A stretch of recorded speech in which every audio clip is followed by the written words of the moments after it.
Price எல்லாம் உம்முடைய ஆலோசனையின்படி நீர் என்னை நடத்தி முடிவிலே என்னை மகிமையில் ஏற்றுக்கொள்வீர் என்று சொல்லி சங்கீதம் 73 24 நாம் வாசிக்கிறோம். தேவன் தம்முடைய ஆலோசனையின்படி நம்மை நடத்தி அவர் வருகிலே மகிமையிலே நம்மை எடுத்துக்கொள்ளுகிறதுக்கு சித்தமுள்ளவராக இருக்கிறார். 2 ராஜாக்கள் 3 16 வாசித்து பாருங்கள். இந்த பள்ளத்தாக்கிலே எங்கும் வாய்க்கால்களை வெட்டுங்கள், நீங்கள் காற்றையும் காண மாட்டீர்கள், மழையையும் காண மாட்டீர்கள், ஆனாலும் நீங்களும் உங்கள் ஆடு மாடுகளும் உங்கள் மிருக ஜீவன்களும் குடிக்கும்படிக்கு இந்த பள்ளத்தாக்கு தண்ணீரால் நிரப்பப்படும் என்று கர்த்தர் சொல்லுகிறார். இது கர்த்தரின் பார்வைக்கு அற்ப காரியம். 5 அப்பத்தையும் 2 மீனையும் கொண்டு 5000க்கும் மேலானவர்களை போஷித்து மீதம் எடுக்க செய்கிறது தேவனுக்கு அற்பமான காரியம்.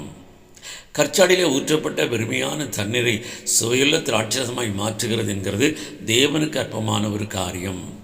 பஞ்ச காலத்தில் விதைத்தால் 100 மடங்கு அறுக்க செய்கிறது தேவனுக்கு அற்பமான ஒரு காரியம்.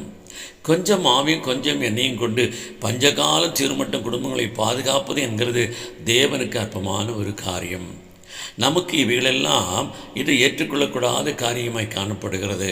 ஆனால் நாம் தேவனுடைய ஆலோசனைக்கு நாம் கீழ்ப்படிவோம் என்று சொன்னால் தேவன் அவருடைய பார்வையில் அற்பமாய் காணப்படுகிற காரியங்களை நம்முடைய வாழ்க்கையை பெரிதாக செய்து நம்மை அவர் மேன்மைப்படுத்துவார். ஆமென்.